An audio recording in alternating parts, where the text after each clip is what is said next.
Welcome back, you ding-dong merrily on highs, to the room and board Deathmatch. This time we are figuring out what is the best holiday game of all time. Christmas is right around the corner, as are a bunch of other holidays, and you know what is lacking in gaming? Christmas games. Holiday games in general.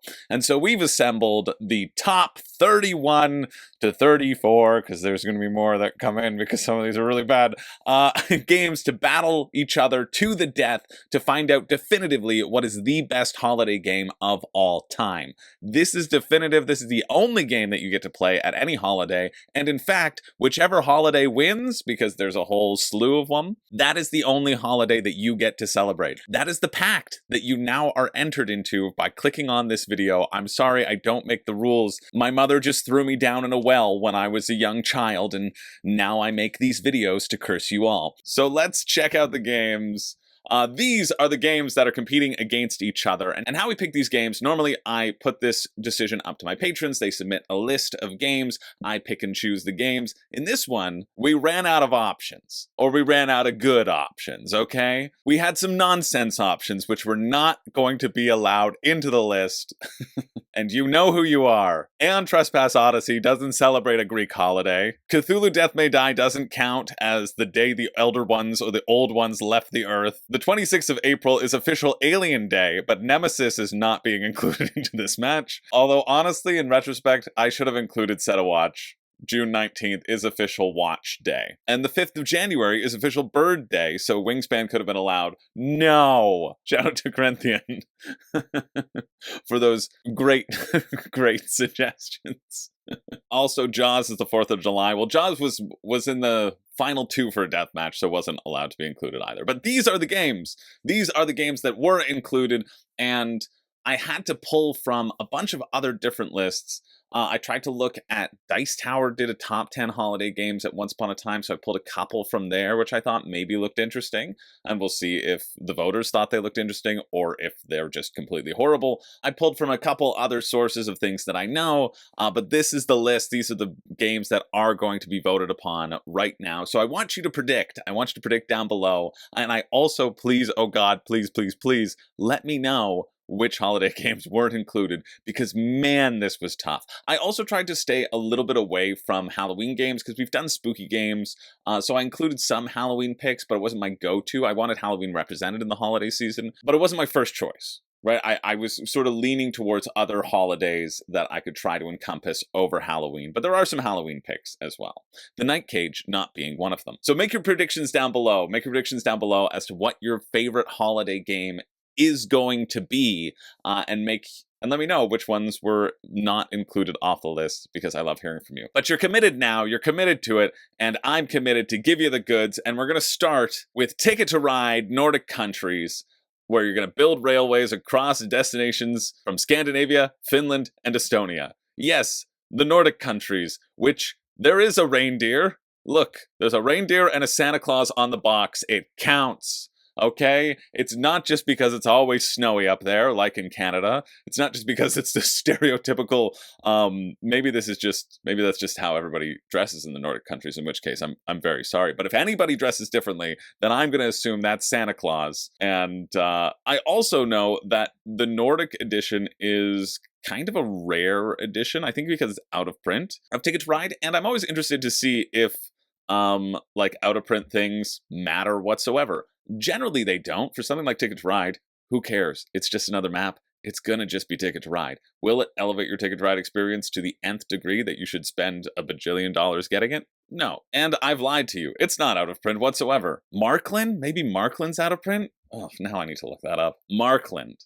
But it was re-implemented in 2012 as Zug Deutschland. That's what I was considering. This is one that's specifically designed for 2 to 3 players, so it's a bit of a smaller map. If you want a good map that has 2 to 3 players, also Switzerland just is good, because there's a backside where you can play with more people. Oh my goodness, look at that. Look at that cutie. Oh my goodness. It's the famed kitten that invaded the Nordic countries. I'm sorry for triggering you, all you Nordic country fans. Anyway, it's Ticket to Ride. It's Ticket to Ride the Nordic countries for a 2 to 3 player experience. It's ranked 219 on Board Game Geek. And it's up against Ghosts of Christmas. Ghost of Christmas by famed publisher. Haven't changed it on Board Game Geek, have you? BoardGameTables.com. I don't even have to apologize because it's right here as BoardGameTables.com. Oh, it makes me so happy. For those of you who don't know, BoardGameTables.com rebranded as All Play. And there was a time where they didn't have the website domain, allplay.com. In fact, this lovely man, who I lovingly refer to as Nasty Chris, did. So thanks to the Wayback Machine, we always have his beautiful face, just trying to extort them. And I will always be here to remind you. But I don't even have to apologize. Usually I say, sorry, I'll play. I don't even have to apologize because it's listed as BoardGameTables.com right here. This is a trick-taking game. This is a trick-taking game for 3 to 4 players. As turns progress, Ghost of Christmas is you are playing basically 3 hands at the same time. You're leading into a past, a present, and a future. And you don't know who is leading the suit. You don't know what the suits are going to be, but you're just trying to win different sections of the Christmas Carol, essentially. Playing a number of hands and bidding on who is going to win what hand. This is a mechanic that I always like in trick-taking games, that aspect of, okay, I've got a bad hand, I'm not going to win any tricks, I'm going to bid that I'm not going to win any tricks, right? I can get points by losing, which is great for a loser like me. Between these two, I feel like Ghost of Christmas maybe captures the spirit of the holidays a little bit better, because it's actually themed by that, and it doesn't just have a passing reindeer and Santa on the cover. And the voters agree with me, because it is the Ghosts of Christmas that takes the match and moves forward in a 19-6 vote. A pretty dominant showing from the Ghosts of Christmas from our friends at BoardGameTables.com. Sorry, All Play. Moving along, next up we have, okay, I forget where I am. I forget that we got an entire matchup to go through. I'm gonna make this a bit quicker. Next up we have Crappy Birthday versus Santa's Workshop. Now, Santa's Workshop is probably one that I think is going to make the finals. Like, that's my bet right now. If I had to bet, it's going to be in the finals because it's a good game, and it certainly won't be beaten by this Crappy Birthday game where you give everybody a crappy gift from your hand, you pick the gift you dislike the most, the player who gave you the gift gets a point, you draw back up to 5 cards. It is, in essence, a funny card game appearing in the Deathmatch instead of in the normal crowdfunding countdown. This is just... It's just awful. This was a Dice Tower pick, and I'm sorry, it's just awful. It's just bad. But it is facing against a good game, Santa's Workshop. Santa's Workshop, which is actually pretty fun. I played this at Niagara last year. You have a big old board of worker placement spots. You have elves. You can play on the asymmetric side of the elves or not. And you'll go to a bunch of these different areas, the thing being, oh, this must be for a smaller player game, the more people who go to these spots, the more points and the more stuff everybody gets. So if I go to this worker placement spot, I get 2 of those, and then somebody else, they get 3, but anybody who's there also gets stuff. You're going to be adding decorations to the Christmas tree, you'll be collecting reindeer as a set collection bonus, you'll be gathering these different objective cards in order to make as many toys as possible for the little children of the world and get the most points. You can also get points by just donating to the common supply, which was the strategy that Zach employed. And it was very funny, and he was in the lead for a very long time, and then we all beat him. But it was close. Honestly, if the game had ended sooner, Zach was just like, yep, I get this. I get 10 piles of cloth. I donate it for 10 points. It was a very funny strategy, and it almost panned out. So it is Santa's Workshop that moves on, but Crappy Birthday did better than anybody has any right to. This actually came down to a 16-15 vote. People wanting to get on board the birthday train, but unfortunately for all the birthday fans out there, your birthday's canceled. You can no longer celebrate your birthday unless you sign up with the birthday bot on the Room and Board Discord, and then we can all celebrate it for you. Yay! That's just a shout out to any of the patrons who didn't know that. So it is Santa's Workshop that moves forward into the next round. Moving along, we have Get Packing taking on Gingerbread House. Now, Get Packing sort of exemplifies the Australian holiday, which is going on holiday. Going on holiday, which is just going anywhere. Be the first to collect the items on your list and pack them into your suitcase. It's a puzzle game that will send your neurons on vacation. It's very simple. complete your suitcase the fastest to win. All of these things out there will have different shapes. You want to complete them as a card will pop up, and you stuff them into your suitcase as quick as possible. Cute little game. Quick spatial puzzle. Pack your suitcase, because I know you've left it till the last minute. It's facing off against Gingerbread House by Phil Walker Harding, or as Ruel Gaviola would say, praise be, where you are going to make your own little sweet gingerbread house. You're going to build it from the ground up. You're taking tiles, you're laying it on top of other tiles, and scoring points as you build this up. A beautiful gingerbread house that certainly isn't going to be eaten by the next hungry children that happen to pass by your window. Nibble, nibble, gnaw. Who's building my little house? Who is building at my little house? Who would, what? Why would you be mad about somebody building your house? I don't know. It says that the witch had, the theme is that once upon a time a witch lived alone in her house. Her favorite hobby was baking yummy gingerbread. In fact, she loved gingerbread so much that she built her entire house out of it. Unfortunately, she wasn't the only one who loved it. Rude fairy tale characters passing by were eating away her walls, windows, and doors. One day, the witch decided she had enough of all of them helping themselves and paying attention to which types of gingerbread these greedy intruders liked the most. She came up with an idea of how to get rid of them once and for all. So I'm assuming she's poisoning them. Right? Like that means you're making a poison house right now. You're building a little poison house, and you're saying, yes, enjoy this sweet little gingerbread, and you're gonna poison them. You're going to poison them, you're going to eat them, you're going to turn them into gingerbread. That's how I would play it. Phil Walker Hardin is known for Baron Park, Gizmos, Sushi Go, Imhotep. Phil Walker Hardin has done a ton of games, and so sort of the pedigree of his design philosophy, I think, is what helps this move forward in a 9-8 vote, a lower voter turnout, as they were trying to figure out the mystery of the abacus, which no one has figured out whatsoever. It's a mysterious mystery that could assign many, many votes to your game of choice if only you could crack the code. If only you could. If only you looked back at previous codes and realized it was very similar, but different. Wow, that's the biggest clue I've ever given, but it's been like 6 months, so sure. There you go. It's Gingerbread House that moves on. Sorry, get packing. You gotta get packing. Moving along, we've got Lanterns, the Harvest Festival. It's a celebration. It's a harvest festival versus Disney, the Haunted Mansion, Call of the Spirits game. So Lanterns, the Harvest Festival represents our favorite holiday, the Harvest Festival, one that we celebrate around our house and hope to continue because we want it to win.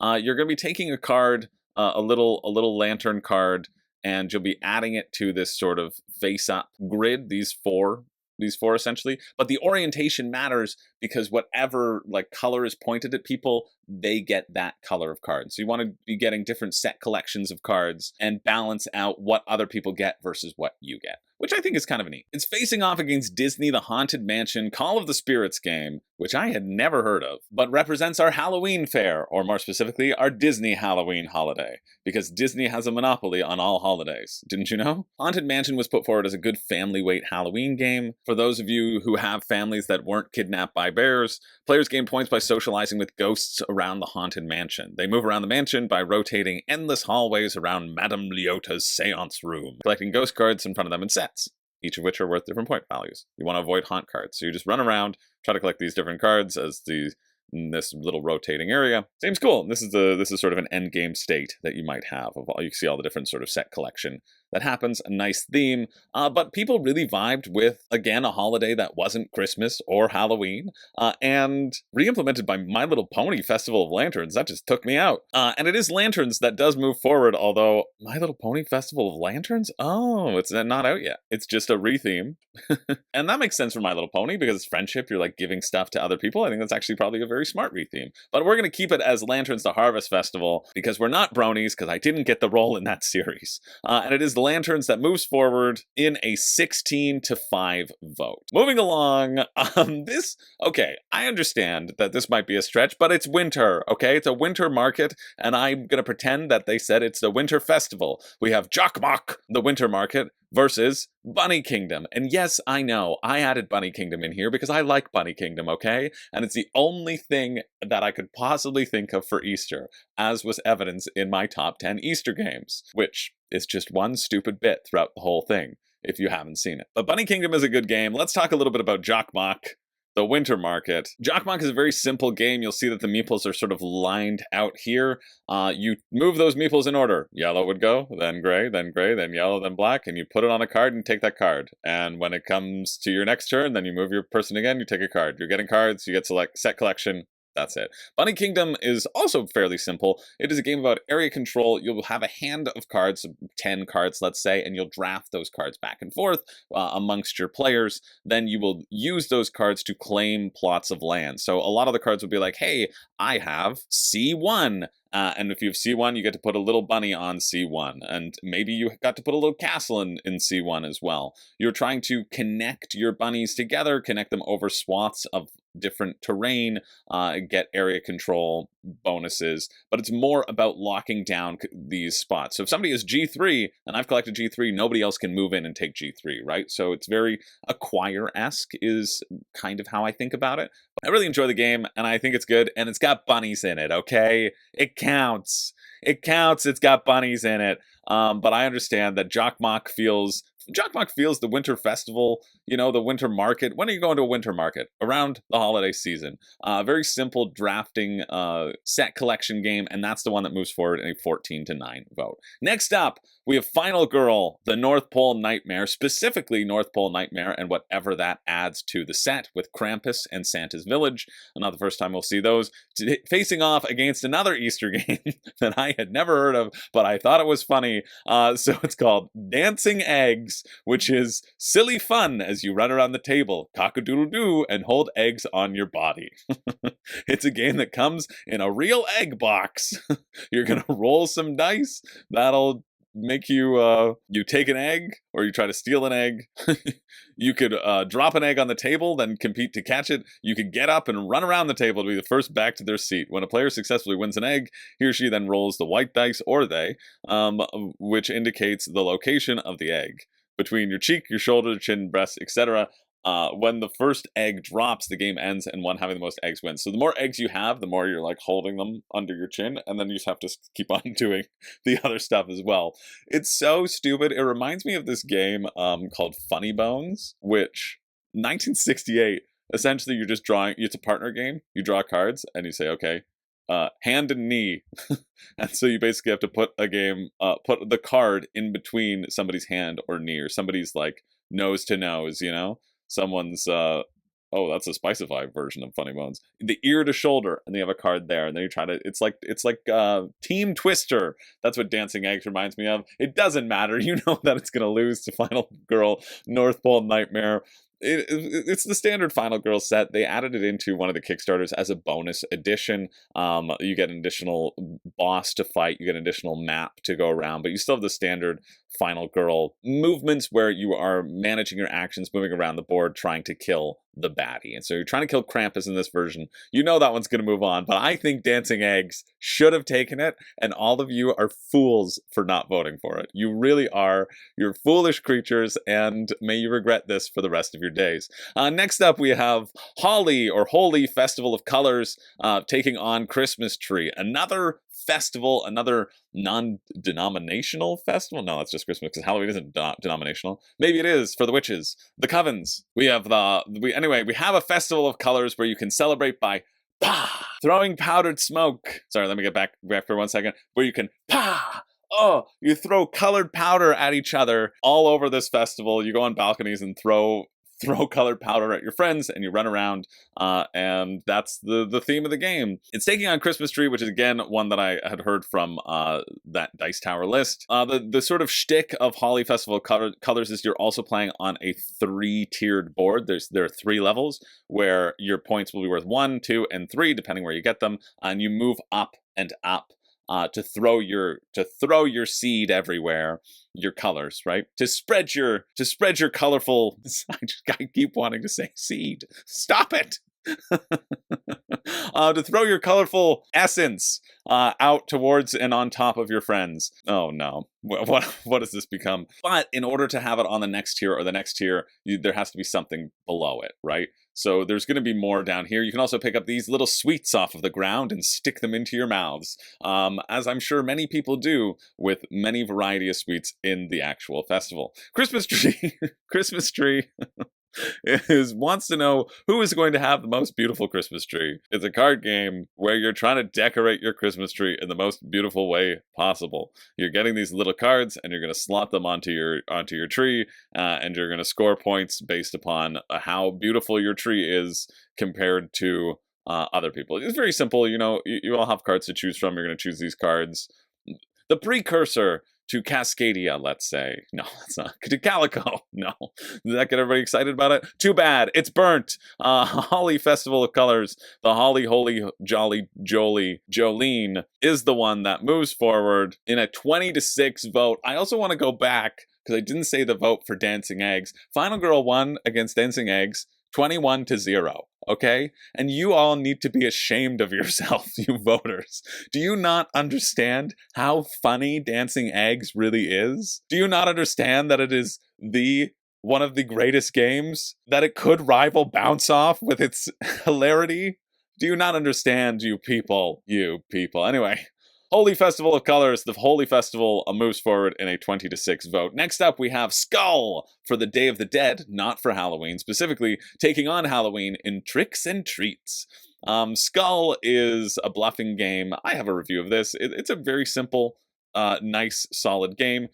Everybody's going to have 4 coasters, 3 roses and 1 skull. And on your turn, you basically put a coaster down in front of you, or you say, okay, I think I can predict how many skulls or how many flowers there are around the table. You say 3. That's the bid of how many flowers you can flip over. And if you flip over all flowers, you get a point. 2 points, you win. If you flip over a skull, well, you lose one of your coasters and you can eliminate everybody else to win. So you could just keep on putting a skull down and be like, it's a flower. Pick my little flower. Why don't you? I'm sorry, I'll never do that again. And you could win.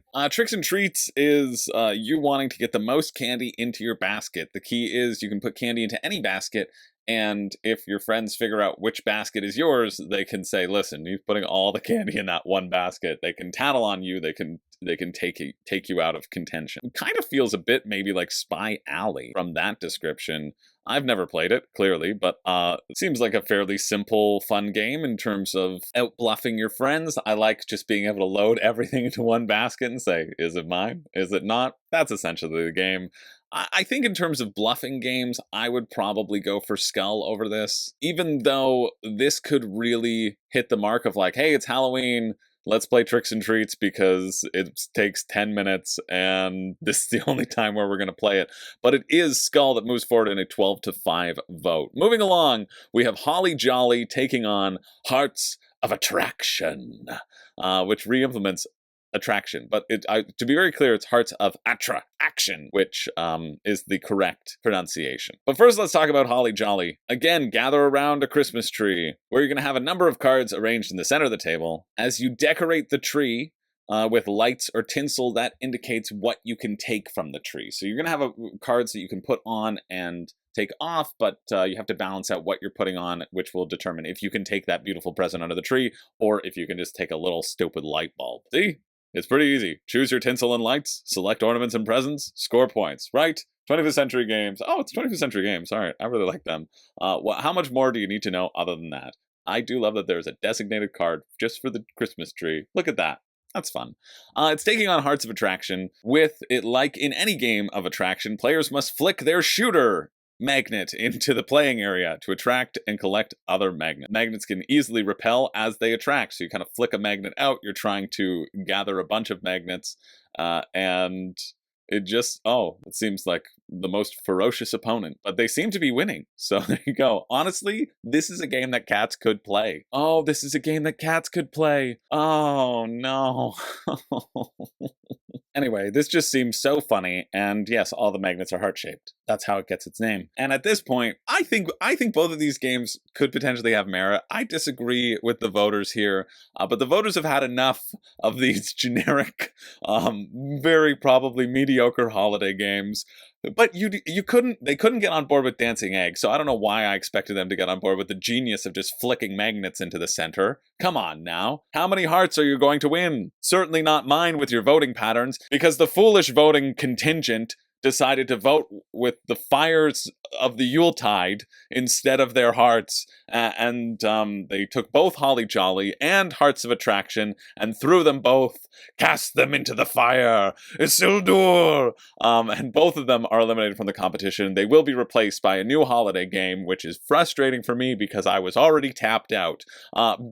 As you can see by my choice of Happy Festivus taking on Santa's Bag. I mean, this is what we're dealing with. Board game designers out there. If we can't fill a bracket of holiday games from every possible holiday, there is a market to be fulfilled.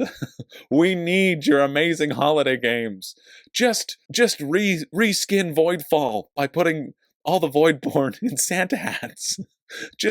Make sure your solar system doesn't get a lot of coal this Christmas. Come on! We can do it! Mind Clash, where are you at? The Tricarian is a magical thing. No, it's Santa Claus making tricks for children. Or it's Krampus become the best Krampus trickster around. Come on, we can do this, people. But instead, we have Festivus. They're represented by a Festivus pole, where you compete in things like feats of strength and airing your grievances, where you can have such fun turns as rolling again and stealing someone's turn, where you can, roll a number and feel good about yourself. Oh, and that's the one that's gonna win. That's the one that's going to beat Santa's Bag, because we don't want to talk about Santa's old bag. You're trying to collect cards so that you can make children's toys, drawing cards from a deck and trying to complete these toys. No, Santa's Workshop is better. This deserves to be eliminated. The Seinfeld contingent was almost burnt to a crisp as well, back to back, but the Die of Chaos rolled for Happy Festivus, and it's Happy Festivus that moves forward into the next round. 12 votes to 11 to 4.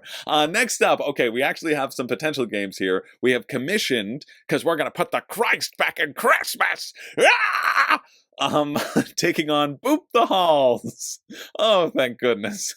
Thank goodness. Commissioned actually, kind of looked interesting. This was a pick by Sam Healy, who is, I think, known for liking games that he could bring to his youth group. You're the early Christian apostles who have to work together to mature their faith decks, grow the church, collect the books of the New Testament, and overcome persecution. That's it. You gotta go to the Colossians. You gotta go to where are the other ones that Paul goes to?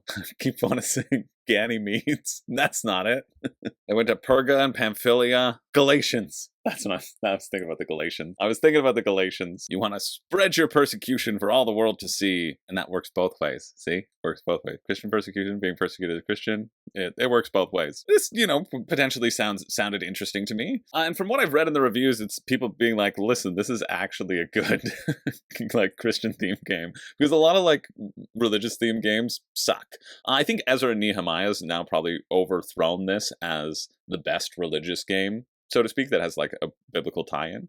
But this one this one could be good, and it's nice to highlight that.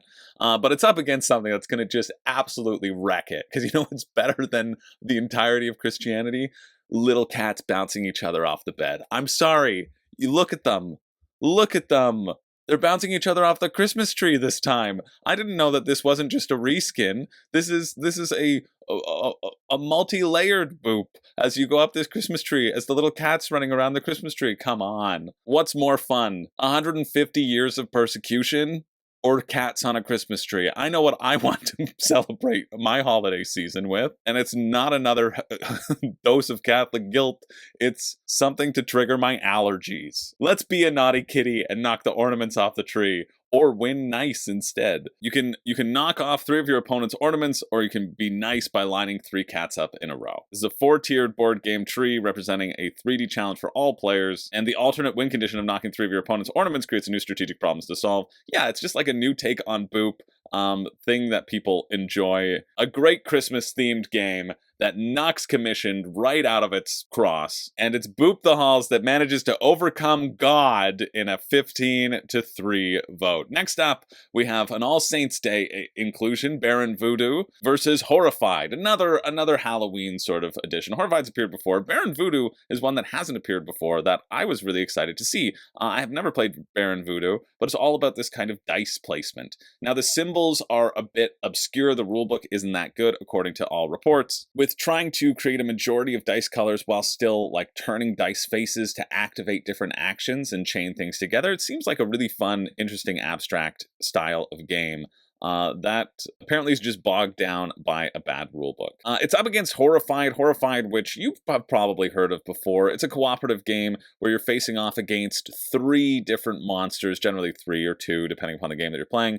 You're running around to different spots on the board, pandemic style, picking up items that will deal with these monsters, also trying to pick up citizens and take them to other parts of the board. So there's a lot of pick up and deliver aspect happening here while you manage what the evil monsters are doing on the board. You want to deal with one monster as quickly as you can because all the other monsters are growing in power as well. And when you eliminate all the monsters, you win the game. I expected Horrified to win here, but the art for Baron Voodoo and that concept of placing the dice out there and having a little bit of that like area control and manipulating things with your powers and the powers on the dice seems really neat. Seems really cool. It caught my attention, and it also caught the attention of a lot of other people. And so it is Baron Voodoo that moves forward in a 15-10 vote. Originally put forward as All Saints Day, but January 10th is Voodoo in Benin in recognition of it being officially recognized as a religion. So there you go. We've got a religious game that actually does move on and defeats the monsters, and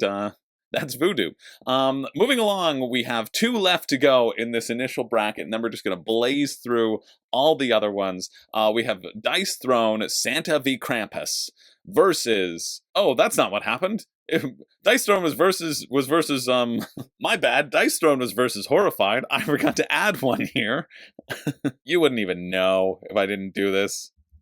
I could just say Dice Thrones versus this because it's going to be the same result. Let's just say that. Dice Throne versus Welcome to Halloween and Christmas Lights, Thematic Neighborhood. Really, it's versus Horrified, and Baron Voodoo took this one out, but we don't need to worry about it. Dice Throne Santa v. Krampus was never going out in the first round, regardless of who it was up against.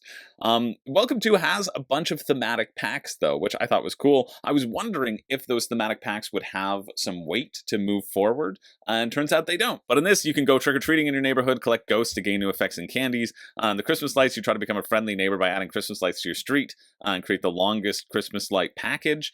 I think it's cool. I like that both of these appear in the same package as well. I think that's kind of neat as a nice pack, because there are some other packs where you just get 1 map, and here you get 2 maps, so kind of the value feels good there. But it lost to Baron Voodoo, and Dice Throne is the one that defeats Horrified in probably a much more... It's a pretty close vote. Pretty close vote for Santa versus Krampus versus Horrified. Again, a 15-12 vote. So Welcome to and Horrified are eliminated, and it is Dice Throne and Baron Voodoo that both move on in those respective categories. So we have reached our last one. We have the Super Skill Pinball Holiday Special taking on Bounce Off. Now, we'll get to Super Skill Pinball in a minute, but let me tell you, I want you to take a look at your Christmas tree right now. And if you don't have a Christmas tree, that's okay.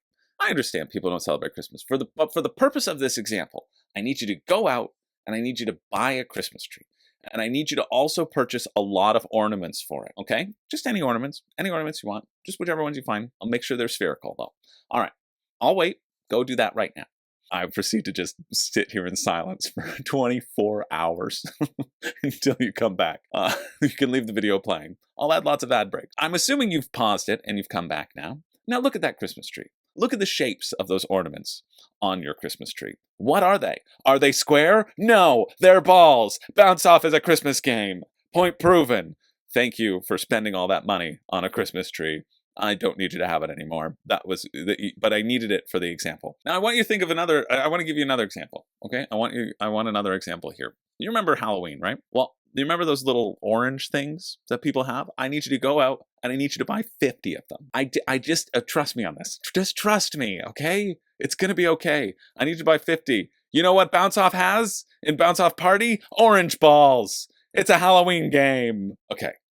I don't need you to keep the 50 anymore. You can just give them to your neighbor or something. In the spirit of giving. You know what you can do? You can hide them around the neighborhood. You know why? Because Bounce Off, they also look like eggs. Like dancing eggs. Bounce Off is an Easter game. You understand where I'm coming from, right? There isn't a holiday alive where you would not play bounce off. Unfortunately, because this is specific to holiday games, the commissioners did bring up that there isn't a day alive in which you wouldn't be playing bounce off. There isn't a day that goes by where you don't wake up and see this beautiful, sweet face just staring at you, wanting to play bounce off with you. No, of course not. It's an everyday celebration. Bounce off is love. Bounce off is life. Bounce off again.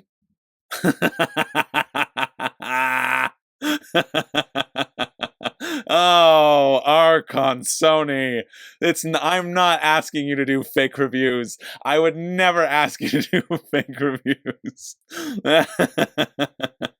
I want you to do a real review, and there's only one possible review you could give Bounce Off, which is a 10 out of 10. A 2? Oh, Arkansoni. Arkansoni. Go back to Arkansas. Oh, Sao Paulo, Brazil. Oh, honestly, fair play to you. Fair play. Bounce Off is a 10 out of 10, and we know it, and I want to see it in the comments, because I'll be checking in every one of these videos. Oh, I was really not expecting that. I was expecting there to be nothing. Nothing here, and just so I can rely on my good friend Salem. And now we have to correct that. Oh, that's so funny. I feel so called out in such a funny way. But yes, Bounce Off is a 10 out of 10 game, and I don't care I don't care how you do it in Sao Paulo, Brazil, okay? You might as well be from Chile, and we know how I feel about that. Spicy. It's spicy? And spicy's not a good game. There's the connection. That's what makes sense. Oh, that got me good. Okay, fine. In honor of Arkansoni, we need to go and rate it the accurate score, which is a 10 out of 10 experience. Bounce those little balls. You know who didn't give it? You know who didn't give it a 2? You know who didn't give it a 2 out of 10? This sweet precious angel right here. Jeff Clark knows what's up. Jeff Clark says my cat Gigi loves when we play Bounce Off, and yes, they do, Jeff. I bet they do. I bet they swat those balls, and I bet you have yourself a fantastic time. Arkansoni. My nemesis. Oh, I didn't realize I would be finding an evil villain from Brazil, of all places, from Raul Cadinha's homeland. Raul was the winner of Ticket to Ride at WSBG, and he's from Brazil. Oh, you! I want to keep Bounce Off in the competition just to spite you, but it's eliminated. It has been disqualified. I must be honest. It has been disqualified, and what a better game to replace it with in Arcadinia's honor, which is Weird Little Elf, which we'll talk about right now. It's a little bitty holiday game that's a little bitty weird. You take turns being Santa, who poses a question for the others to answer. The other players are elves, although one is secretly an imp. Are you impish or admirable? Who follows a special rule that could give it away. First player to accuse the imp correctly 3 times wins. So one of you is the imp. It's just like that Jackbox game where it's called Faking It, where one of you is trying to fake things out and you have to answer questions. I think that's exactly what this is. I think it seems like a cute little game. Never really heard of it, but I think it was on Kickstarter at one point in time. I think that's what it was. I think it seems, completely fine. It's up against Super Skill Pinball, the holiday special, where you get 3 different new pinball assortments, one being A Christmas Story, one being Elf, one being National Lampoon's Christmas Vacation, and you do the standard pinball format where you will roll 2 dice, you will choose one of those dice, and you will drop down below. You have to follow gravity until you get down to the flicker, and you flick yourself up. The red can get you back to a red section, the yellow can get you back to a yellow section. You try to get the most points over the course of 3 balls. Kind of like Bounce Off balls. I forget his name. Oh, God, because I was thinking about Raul. Now, this is a close one. Wow, I'm looking back and it's a tie. It is, and it was a tie when the votes happened. So room and board rules state that in a tie, it is the game that has the most extra votes behind it, the most additional support, the most fervor behind it that moves forward. And it is Ralphie and A Christmas Story that move forward, and Weird Little Elf was just too weird and is eliminated from the competition. So we're back to the round of 16. Sorry for being so loud. We have Ghosts of Christmas taking on a new competitor, Holiday Hijinks number 7, the Turkey Trials. Yes, we got Thanksgiving in here. We got all the holidays around. Holiday Hijinks is sort of a series of escape game style games. They're an escape room game in just 18 cards. As a group, you'll solve a series of puzzles to unravel a mystery. When you've solved a puzzle, you'll enter the answer into a companion web app, and it'll say if you're right. If you're right, they'll tell you which card or cards to take next. Puzzles can check your perception, wordplay. They're just 18 cards, and this is all that there is about it. That's all we know. That's all we see. But it's number 7. It's on its number 7, so it must have been at least successful enough. Or they just had a bunch of 18-card games, and they're like, yeah, okay, I guess we'll try that out. I thought maybe this would capture the excitement of people in the Discord. I thought maybe this is a cool new thing to explore, but I also think that Ghost of Christmas does seem like a pretty fun trick-taking game, and it's a surprise hit from our friends at BoardGameTables.com. Sorry, I'll play. Sorry, BoardGameTables.com. I am so confused. And it is Ghost of Christmas that moves forward in a 12-9 vote. Holiday Hijinks is gone. Next up, we have Santa's Workshop versus Gingerbread House, and I think this is going to be a really exciting battle because I think we've finally reached 2 games that are good. 2 games that actually are good. I was like, what holiday is Gingerbread House? And I was like, oh yeah, you make Gingerbread Houses at Christmas. We have the worker placement game versus kind of a tile laying game. I guess this is an unfortunate one because Elf Creek is kind of going under. So if it wins, you probably won't be able to get it, but it'll be republished somewhere, I'm sure. This was the 2nd edition of Santa's Workshop, and I imagine there'll be another edition down the line. It's a nice, simple holiday game. I have yet to play Gingerbread House, although it did prompt a robust discussion about which is the least favorable fantasy fairy tale character, and spoiler alert, it's all of them. So that was good, but it is Santa's Workshop that just edges it out in a 12-10 vote. Moving along, we have Lanterns, the Harvest Festival versus Jokkmokk, the Winter Festival Market. The Winter Market. The Winter Market, the Winter Festival. This one's tough. They both kind of feel similar in terms of deciding what set collection your opponents are going to have access to, right? This one, you just have a little bit more agency in terms of rotating the lanterns and giving yourself the best. It kind of gives a bit of an I cut, you choose situation, which is, except it's I cut and I choose, but you still get something. Jokkmokk seems nice, simple, tranquil, completely unoffensive. Maybe 45 minutes feels like maybe a bit too long of a runtime. You want something that plays in the 30-minute era. And so I might then opt for Lanterns too for my own personal vote in this aspect. But Jokkmokk, the theme feels really close. This one came down to a tie. This was 13-13. I love the art. I love the color on Jokkmokk. I think that's just such a fun, exciting cover. But I think I would give it to Lanterns, and luckily the tiebreaker does fall to Lanterns. There was more fervent support for Lanterns than Jokkmokk's, and it is Lanterns that moves on. The Harvest Festival knocking out a Christmas winter market. Let's see what can happen here in Final Girl North Pole Nightmare taking on Holi, Holly, Jolly Festival of Collies. Colors, that's what I don't know what just happened. This one's tough because Final Girl is such a well-loved system, right? But so I really wanted to make sure that people were voting not on the system, and they weren't, because I think Welcome To would have moved forward if people were just voting on the system themselves.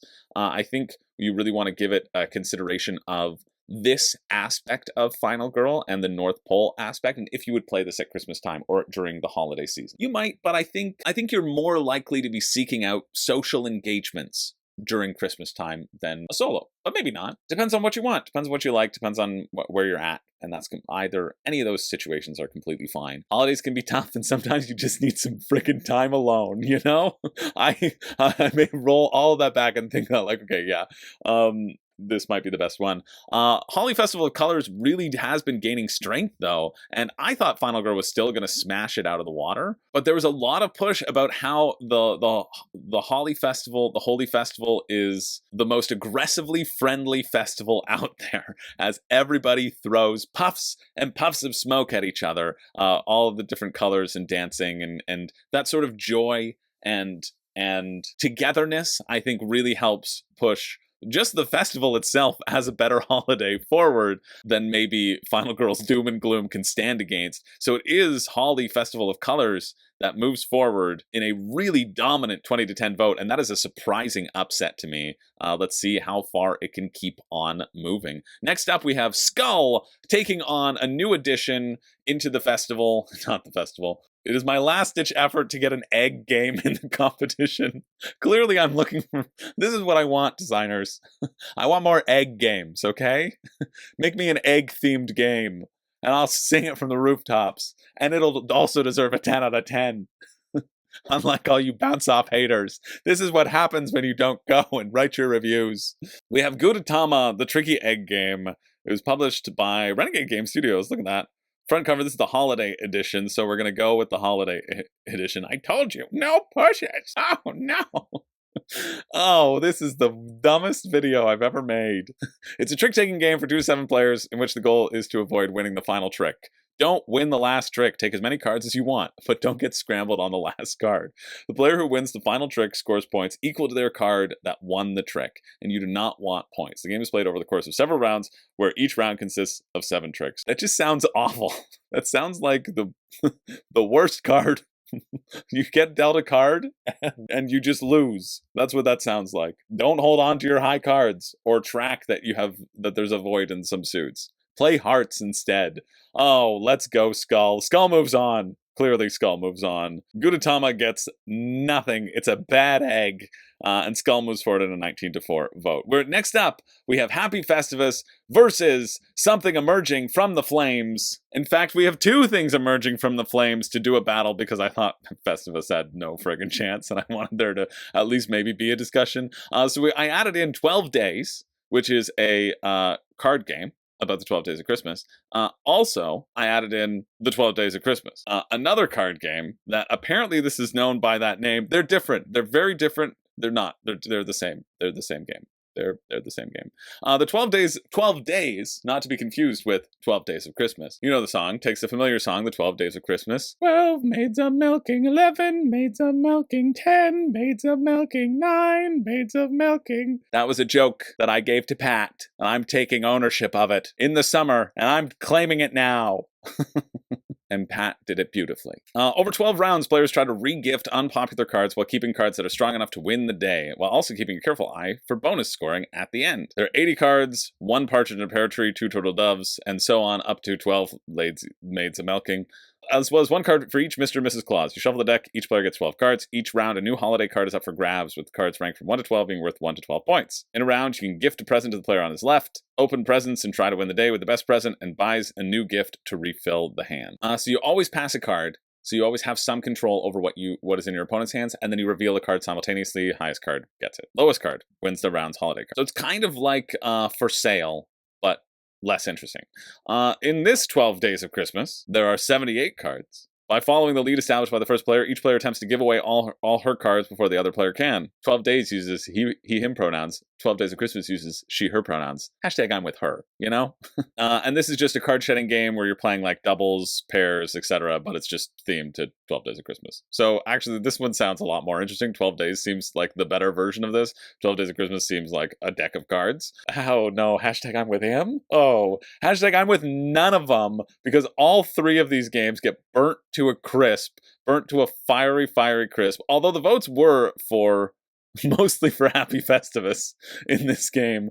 Happy Festivus was the one who was leading in the votes, but all 3 of these games are also eliminated by the fires of the Yuletide, and they're going to be replaced with something else in the next round to just show you how horrible the holidays really can be. Next up, we have Boop the Halls versus Baron Voodoo. This is the real one. Baron Voodoo was going to go on a pretty good run. It got a lot of love, but I think Boop the Halls is really hard to overcome here. I could see this making its way also into the finals, unless fate were to intervene. And it is Boop the Halls that moves forward in a 14-9 vote. And then finally, we've got Dice Throne Santa v Krampus, which is v Krampus and not versus. So if you are looking it up on Board Game Geek needs to friggin', you know what?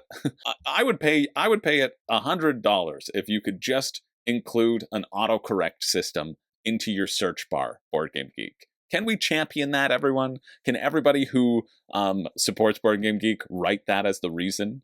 Say, listen, make an autocorrect search in your search bar. Were you thinking of these games, right? I think that would be great. Because if I go Santa versus Krampus, search, nothing is found. And clearly, I'm looking for Santa versus Krampus, but because it's Santa v Krampus, again, shame on you, Dice Throne, it's hard to find. Anyway, that's a tangent. Santa versus Krampus is it's a fun set. It really is a fun set. It's like, I really am happy that I got it. It was something that I was, that Dice Throne did gift to me at WSBG because they were running something there, but they gifted it to me because I was walking up and I was like, hey, I want to buy it. I don't want to buy all the extras, but I just want to buy it. Like, I'll come back. And then they were like, oh, just, here you go, which was very, very nice. I like playing this around Christmas time as well.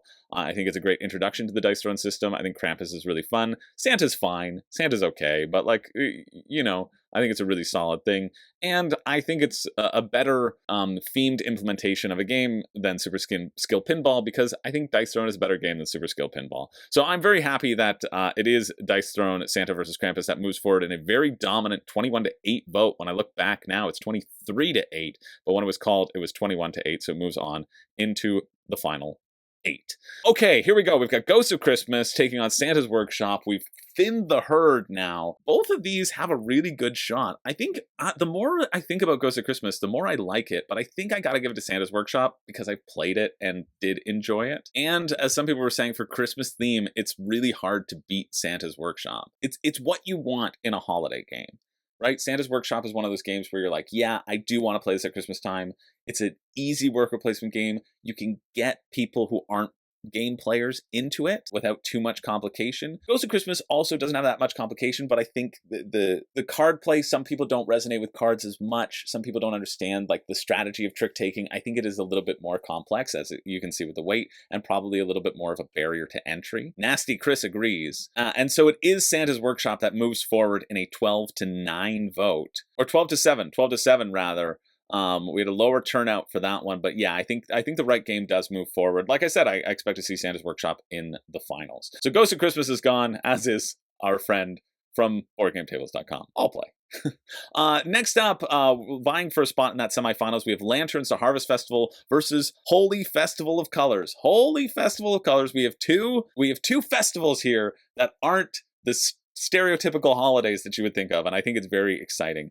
We have, again, the card play of giving and taking set collection versus the 3-leveled tiered tower of throwing your essence, your colorful essence everywhere you can. I wasn't sure which way this one would go. Holi did take out Dice Throne, but Lanterns was kind of a sleeper hit. It came down to a 14-12 vote between the two of these. I think I would probably rather play, this is tough. I was gonna say I'd rather play Holi, but I don't know. Lanterns might be cute and quick. 20 to 40 minutes though for Holi, and 30 minutes for Lanterns, so around the same time. I like that timing for this. It is Holi Festival of Colors. It does move forward in a 14-12 vote, so Lanterns is eliminated from the competition, but I think it was a really nice matchup, and really nice to see that Friendship Festival represented. Next up, we have Skull taking on, emerging from the ashes, something new. And I figured I needed to bring it back. I needed to bring it back to a good game and go back to that going on holiday theme. I thought maybe going on holiday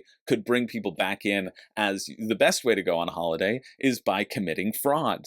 In a fake artist goes to New York. Everybody draws, but one of you doesn't know what they are drawing. So essentially, everybody's going to draw a line. You have to put your pen down, and you cannot take it off after you have placed it down. And you're slowly adding things to the format here, and you're trying to blend in, right? So this is like a tank or a UFO. It might be a tank. You're trying to draw things to show everybody else around the table that you know what the picture is, but you don't want to give the picture away to the person who doesn't know what the picture is, because then they will be able to blend in seamlessly. So it's Spyfall with drawing. It's taking on Skull, again, the bluffing game of Skull. I think a fake artist is a really good game, but it doesn't manage to get the holiday contingent vote. Skull moves forward 17-7, and we've got Boop the Halls versus Dice Throne Santa versus Krampus. Santa v Krampus. Another really solid competition between these two games. A lot of love being thrown for these two games, and this one came down to a really, really close vote. There were a lot of extra votes thrown behind both of them, and this came down, the extra votes made it come down to a tie. There were still some undecided voters, and they threw their vote to the wind, flipped a coin essentially, and those ended up falling 2-1 for Santa versus Krampus. And so it is Santa versus Krampus that moves on in a really, really close, like 18-17 vote between these two. There was a lot of passion behind Santa versus Krampus. They got like 4 or 5 extra votes as well. So if it was a standard tiebreaker, they would have won the tiebreaker, but the Dice of Chaos broke the tiebreaker. Anyway, the Boop the Halls, they were knocked off of the Christmas tree with their little ornaments. Oh, just look at how cute they are. But it doesn't matter. Cuteness doesn't matter when you have the ultimate battle between Santa and Krampus, moving on into the final 4. So we have our final 4 games. We have Santa's Workshop, Holi, Festival of Colors, Skull, and Dice Throne Santa v. Krampus. One of these games will be crowned as the best holiday game of all time. We have 2 Christmases represented, we have 1 festival represented, and we have 1 Day of the Dead / maybe Halloween. But first we have Santa's Workshop taking on Holi Festival of Colors, which I am expecting Santa's Workshop to just trounce it here. I think the holiday theme, the fact that this was happening all throughout November, to really help push this forward. But who doesn't love a good Indian festival, right?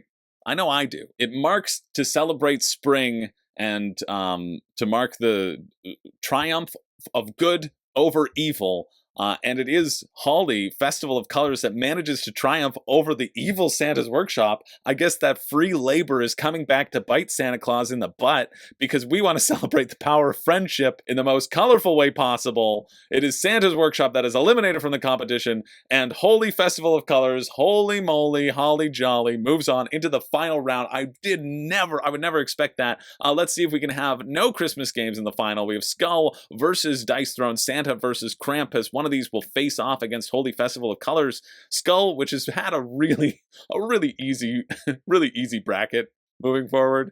Let's be real. Skull has faced a bunch of stinkers, and that's how Skull has gotten there. It is not able to stand up to both Santa and Krampus, who smash Skull together with their fists in like a power move, and the Skull's head splatters into a million bits of bone. And Skull is eliminated from the competition in a 17-7 vote. That's a lie. A 16-7 vote. I lied to you. 16-7 vote. Skull is gone, and we are here. We are here at the final. Holi Festival of Colors taking on Santa versus Krampus. Holi Festival of Colors with that 3-tiered scattering of an essence, and Santa versus Krampus, who have the power of Christmas, the power of the Christmas spirit, and who I am joined by as my special guests, Santa, Krampus. Congratulations. Welcome to the show. Welcome to the closet. How are you both doing? Oh, I'm ready to kill. Yes, Merry Christmas. We're going to destroy Yeah, so you like your this chances then? poser. Yes, the naughty boys and girls would like to little rip them to idiot shreds. baby. Okay, that seems a little... Yes, we will. We'll bash them. That seems a We'll little bit violent. smash 'em. Yeah. I agree. The one time we're on the same page. But what about Yes. friendship? You know, what about the Friendship. power of friendship? Yucky. No, The there's power no of harmony. time for I would think friendship. that at least one of you would like that. No. What is this? Sorry, it's What is, getting what is all this smoky in color? here. Oh, Oh my goodness! oh. I thought this is unexpected because Santa. What is this? What is this feeling that we're I feeling? would win. Oh my goodness! Oh my goodness! We are being pelted with color right now. I thought Santa versus Krampus would have it in the bag and take the votes, but it's not to be. It was Holi Festival of Colors that took down your Christmas tree. It took down the North Pole Nightmare. It's been cutting through Christmas game after Christmas game, and today is no exception. Oh, I feel the color. I feel the friendship. It took out lanterns, and it's using that to create.